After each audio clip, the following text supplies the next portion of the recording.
Hiniwa ko muna ng maliliit ang balon-balunan. Kagaya niyan sa nakikita nyo, ganito ang lutong ginagawa ko pag pecha di peligro na mga kaimbento. Pag malayo pa ang sweldo. Hiniwa ko siya ng maliliit, hinugasan ko ng mabuti, nilagyan ko ng salt and pepper. And then, nilagyan ko rin siya ng tubig. Dito muna ako nagluluto sa aking maliit na lutuan kasi nga naman may phobia pa ako sa malaking lutuan, o diba? And then yan, pag lumambot na, hanguin lang natin yan mga kaimbento. At atin muna siyang isiset aside. Siguraduhin lang na malambot na ang ating mga balon-balunan. Kaya naman hiniwa ko siya ng ganyan kaliliit para madali siyang lumambot.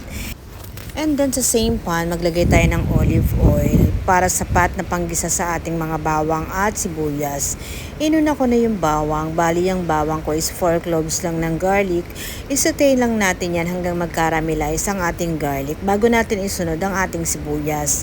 Yung sibuyas naman is medium size lang yan mga kaimbento. Hiniwa ko lang ng ganyan na pahaba-haba.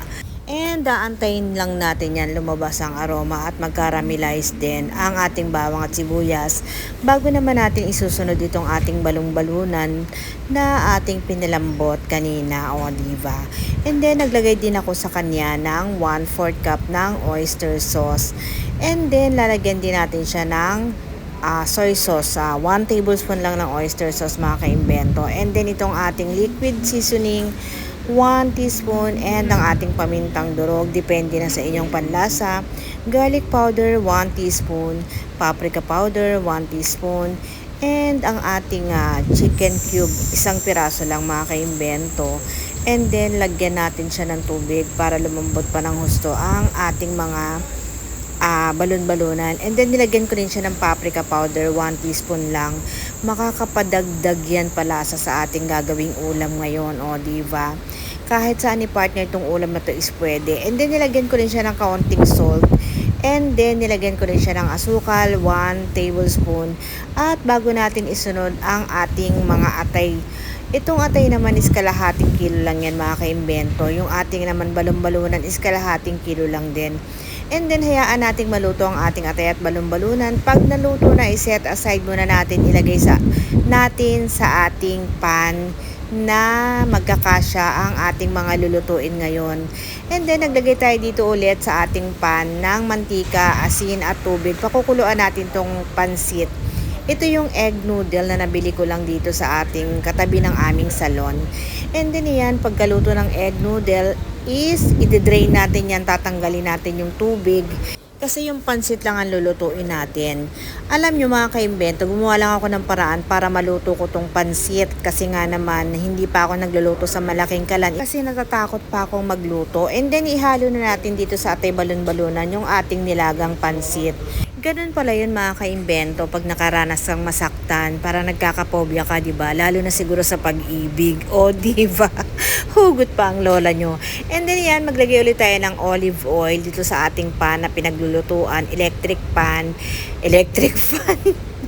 electric na lutuan. Ayan, lagay na rin natin ang ating bawang at sibuyas. And igisa-gisa natin yan hanggang maging mag-caramelize ang ating bawang at sibuyas at lumabas ang kanyang aroma. And then, pagkaganyan at nag-caramelize ng ating bawang at sibuyas, isunod na natin ang maraming gulay. Cauliflower and broccoli ang aking gulay ngayon. Nilagyan ko rin siya ng isang kutsara pala na patis. And then, yung paminta, depende na sa inyong panlasa. Garlic powder, 1 teaspoon. And then, ang ating liquid seasoning. And nilagyan ko rin siya ng kaunting asin. Pampaalat na rin yan mga kaimbento. And then 1 tablespoon ng soy sauce. And then imekos-mekos lang natin yan mga kaimbento. Takpan natin para naman na madali siyang maluto. And then pagkaluto, nilagay ko na rin siya dito sa ating pansit at sa ating nilutong atay balon-balunan. Nilagyan ko rin siya ng kaunting sesame oil. And then lutuin pa natin itong ating last na gulay na ilalagay sa ating pansit, yung ating repolyo.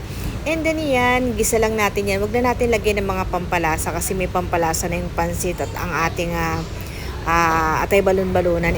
And then naihalo ko na rin dyan ang ating mga gulay. Lahat na yan. Naging pansit na siya pang ulam, o diba? Thank you for watching mga kaimbento. Love you!